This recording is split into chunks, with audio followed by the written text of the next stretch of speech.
Ya, oke kita mulai. Bismillahirrahmanirrahim. Assalamualaikum warahmatullahi wabarakatuh.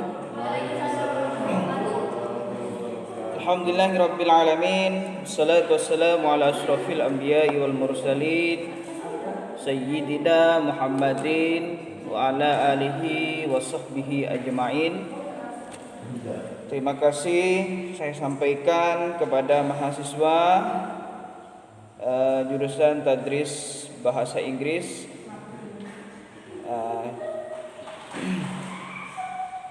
semester 3. Di pagi hari ini kita bertemu di mata kuliah belajar dan pembelajaran, yang mana pagi hari ini merupakan pertemuan terakhir di mata kuliah belajar dan pembelajaran.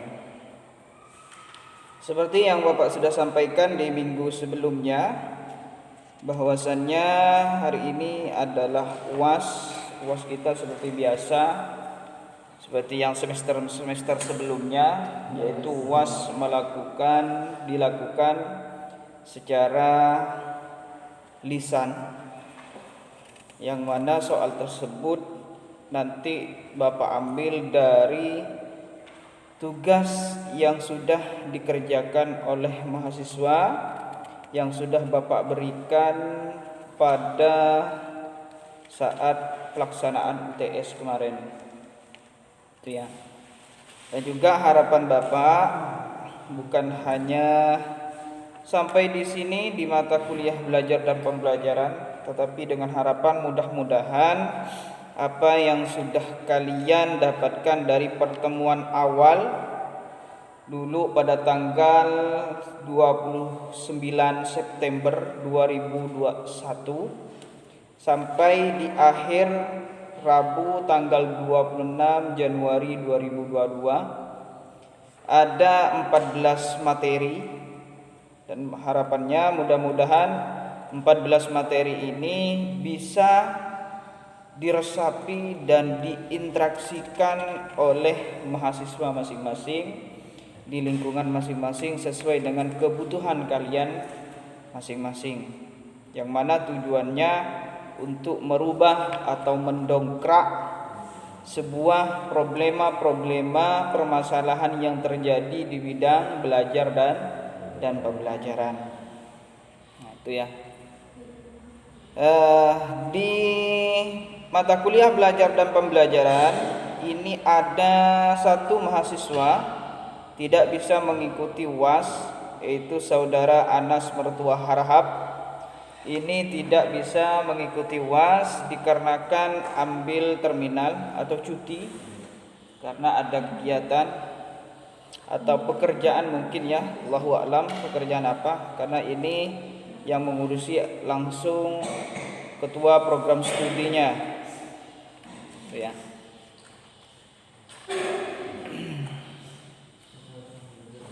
Terus perlu Bapak sampaikan juga aturan-aturan pelaksanaan UAS ini mungkin udah kalian pahami dan udah kalian ketahui dari perkuliahan Bapak di mata kuliah dasar-dasar pendidikan, yang mana nanti itu maju hanya satu mahasiswa, yang lainnya di luar kelas,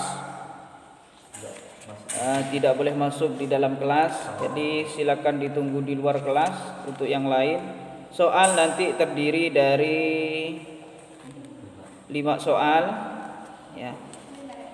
Cuman nanti sistemnya ya seperti biasa, dari satu soal bisa jadi beranak menjadi 3 atau 2, tinggal tergantung dari pembahasan yang kalian kerjakan gitu ya.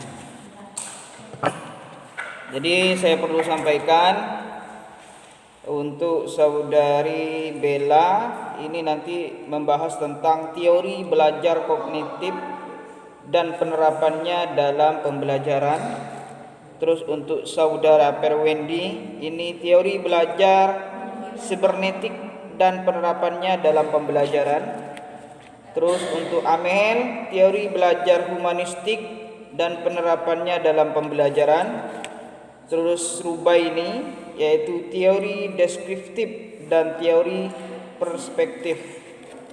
Terus untuk Dewi ini teori belajar behavioristik. Terus Salma ini akan nanti makalahnya tentang teori belajar konstruktivistik dan penerapannya dalam pembelajaran. Dan saya harap materi-materi ini sudah bisa dikuasai oleh mahasiswa, karena dengan harapan nanti ketika pelaksanaan UAS dilaksanakan sudah tidak bingung ya. Karena sebelum-sebelumnya ketika saya tanyakan masih ada mahasiswa yang bingung, apa ini gitu ya. Sedangkan tugas ini sudah diberikan beberapa bulan yang lalu. Dan untuk saudara Najib ini akan membahas tentang mengenal perkembangan peserta didik. Kamu mana? Mau ikut UAS mana kamu? Mana sini? Terus saudara Andri Kurniawan akan membahas tentang teori belajar revolusi sosiokultural dan penerapannya dalam pembelajaran. Punya Kay, mana Kay?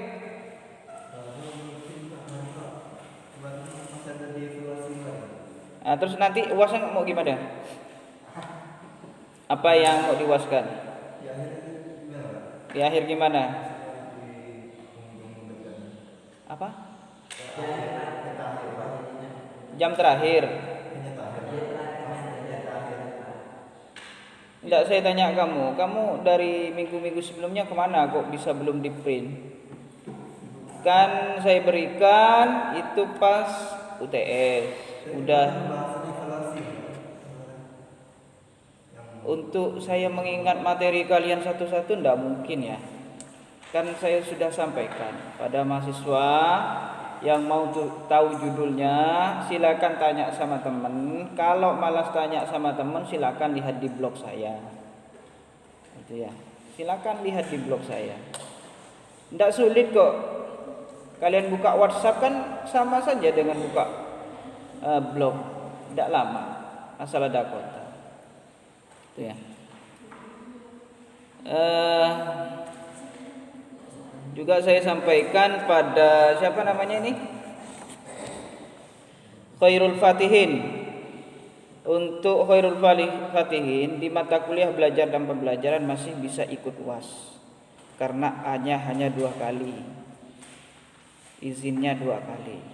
Tetapi di mata kuliah perkembangan peserta didik kamu tidak bisa mengikuti UAS. Karena izinnya itu ada 4 kali, hanya ada 4. Ya, jadi harus mengulang di semester 2 di tahun depan. Ya, di mata kuliah perkembangan peserta didik. Tetapi di mata kuliah belajar dan pembelajaran masih bisa mengikuti UAS selagi ada tugas yang Bapak berikan. Ya. Jadi konsekuensinya itu. Kalau misalnya tidak ada, Pak, ya tidak ada, sama. Nilai gimana, Pak? Tetap Bapak keluarkan. Cuman karena tidak ikut UAS, ya nilainya keluar sesuai nilai yang ada.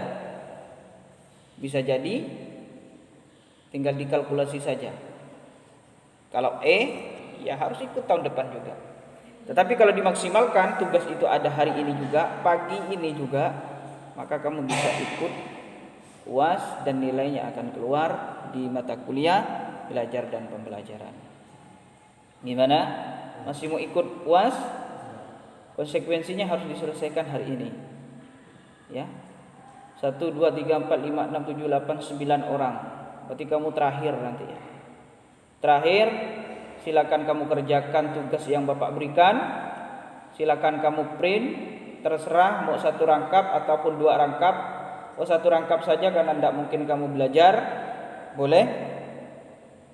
Silakan di print, setelah itu kembali. Tapi saya tidak mau nunggu ya. Nah, nanti kalau misalnya terakhir ternyata amil di perhujung UAS ini kamu belum kembali, ya udah. Berarti kamu tidak ikut UAS. Cuman bukan berarti saya mendesak kamu harus kamu cepat lari ke sana ke sini, dalam arti tidak memperhitungkan keselamatan kamu di perjalanan, tidak. Tetap pelan-pelan. Mau ngeprint ke toko atau ke tempat print itu harus pelan. Jaga lalu lintas, tetap mematuhi hal itu ya, karena saya juga tidak mau terjadi hal apa-apa dikarenakan ada tekanan dari dosen dan sebagainya. Ini bukan tekanan ya, tapi ini kewajiban yang harus kamu selesaikan pada pagi ini. Oke. Untuk saudara Faisal itu belum lunas ya. Ternyata tadi saya tanya kepada pihak kampus, untuk mahasiswa yang belum melunasi itu harus menghadap kepada ketuanya terlebih dahulu. Jika ketuanya memperbolehkan untuk mengikuti UAS, maka silakan ikut UAS. Jika tidak menghadap kepada ketuanya terlebih dahulu, maka tidak bisa mengikuti UAS. Secara otomatis Faisal akan UAS di kemudian hari jika tidak menghadap pada hari ini. Mungkin cukup sekian, hanya pengantar dari mata kuliah belajar dan pembelajaran ya di pagi hari ini. Jadi untuk mahasiswa yang tidak saya sebutkan, silakan stay-nya di luar kelas, silakan belajar. Mungkin belajar, oh enggak Pak, saya udah paham, udah hafal. Karena udah 2 bulan ya diperbolehkan. Yang diam di dalam kelas adalah saudara Andri Kurniawan. Kepada yang lainnya dipersilakan keluar.